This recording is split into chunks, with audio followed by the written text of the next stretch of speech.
The market right now is very uncertain as banks cut 5,000 jobs in the first quarter, and the uncertain economic conditions are going to be here to stay.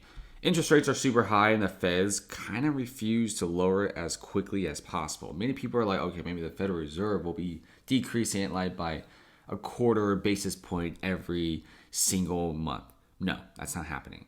They cut like 50 basis points, that's it. They're not doing 50, 25 basis points every single month.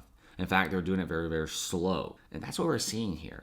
And a lot of these banks are panicking. They're kind of smelling a potential financial storm. Look at some of the biggest job cuts. Most recently, Citigroup made the biggest reduction, eliminating some 2,000 jobs. They're trying to eliminate 20,000 jobs total in the next few months.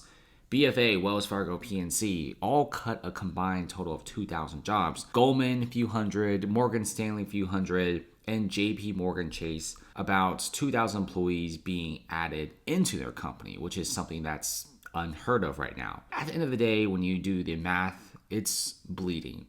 A lot of these banking jobs are kind of cooked. And Bank of America has been quietly cutting their tech staff. And this has been happening for a very long time. And a lot of these people who get laid off, the chances of them finding another job in the banking industry with about the same income is very low.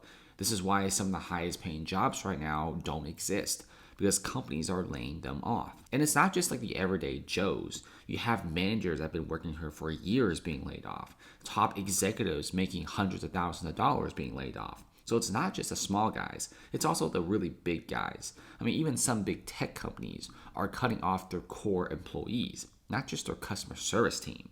So Bank of America is quietly cutting their staff. And Warren Buffett is also smelling smoke, especially when Buffett is a very good investor, sells another $1 billion of Bank of America stock. He still holds about 12%, but selling a whole $1 billion of BofA stock is something that everyone is a little bit worried of. And the stock for Bank of America recently just isn't as hot as before. So you got Warren Buffett selling billions of dollars of Bank of America. He probably thinks something is going on. This high interest rate environment, it feels very artificial. It feels very scary. A lot of businesses are no longer expanding because loans are crazy expensive. And check this out. One of America's top banks has shed nearly 40 million square foot of office space over the past 15 years. Guess who it is? It's Bank of America. And their CEO also talks about how commercial real estate is just a slow burn of change. Not a lot of people right now are interested in commercial real estate. A lot of people feel like commercial real estate is one of the worst investments in the world.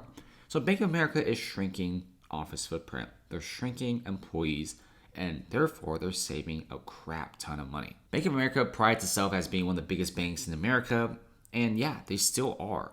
But to have 40 million square foot of space being dumped over the past 15 years, and recently that number is growing rapidly, it's a little worrisome. Like, for example, look at this. Former Bank of America building in downtown Santa Rosa now is for sale. Listing price of nearly $6 million. It seems like a pretty massive building for just $6 million. A lot of these buildings are no longer as profitable as before. I mean, if you guys ever seen some of the San Francisco buildings, they're literally selling for like pennies on the dollar. Like Blackstone bought this building for about like $50 million. A few years ago in San Francisco, one of the biggest tech cities in the world. And they sold it for $25 million recently. A 50% decline in valuation despite holding on to it for almost a decade. This is the type of commercial real estate environment that we're seeing. And a lot of these banks are trying to unpack and unload a lot of this real estate to the next investor, and usually for extremely dirt cheap prices. We talk about Bank of America doing some pretty massive layoffs, but it's really going to be Citibank that's leading the charge. They are cutting staff like there's no tomorrow, with the most recent layoff being 2,000 employees and their goal of laying off 20,000 employees. These banking layoffs are becoming more intense than ever before. And it's not just the big banks, guys. It's also the brokerage firms like Fidelity, Charles Schwab, even Robinhood. A lot of them guys are trying to shrink down, trying to save money, and trying to consolidate right now. It's a pretty hard market. Thanks for watching, guys. Down below, what do you guys think about the recent massive banking layoffs?